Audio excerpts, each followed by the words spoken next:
жилд бол 13 хүүхэд авдаг. Клерфонтен. За энэчнээс бол авсан хүүхдүүд бол дизайны орой Клерфонтен дэрж амраад 1-ээс 5 дахын хооронд өглөө нь хичээлд суудаг. За хичээлд суугаад үдээс хойш дандаа бэлтгэл хийдэг. Тэгээ оройн цаг хөвчлээд цаг гардаг. За тэгээд утаснуудыг бол ерөөсөө хэрэгэлдэггүй гэж.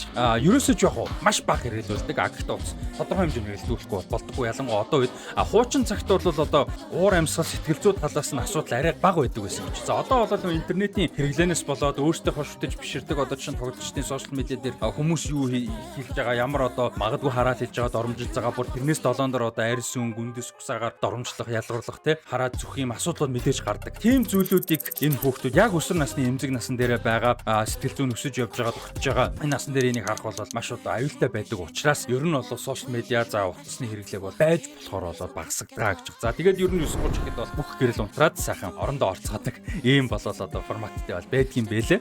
За тэгээд философийн хувьд бол маш сонирхолтой нь яг 4-3-3-аар бэлт. Ерөөсөө бүх бэлтгэл бүх тактикууд бол яг 4-3-аар явдаг. Тэгээ эхэндээ бол дандаа жижиг талбай дээр бэлтгэл. Яг бөмбөгтэй харьцах, техниктэй болох тэрэн дээр л ерөөсөө гол анхаарлыг нь бол хандуулдаг. Тэгээд энэ дээр бол одоо Клерфонтены зохион төрүүлсэн клуб гэж байдаггүй, аль бишэн тоглолт хийдэггүй. Тэрийгээ дагаад яадаг гэхээр тэмцээнд оролцдоггүй, цом өрөвдөггүй гэсэн. Яг клуб дээр бол оролцсон, Клерфонтенд бол гол зорилго нь. Энд бол комплит тоглогчид бүтээх нь гол зорилго нь болохоос ш өрсөлдөх, цом авах нь бол гол зорилго нь ерөөсөө биш гэж.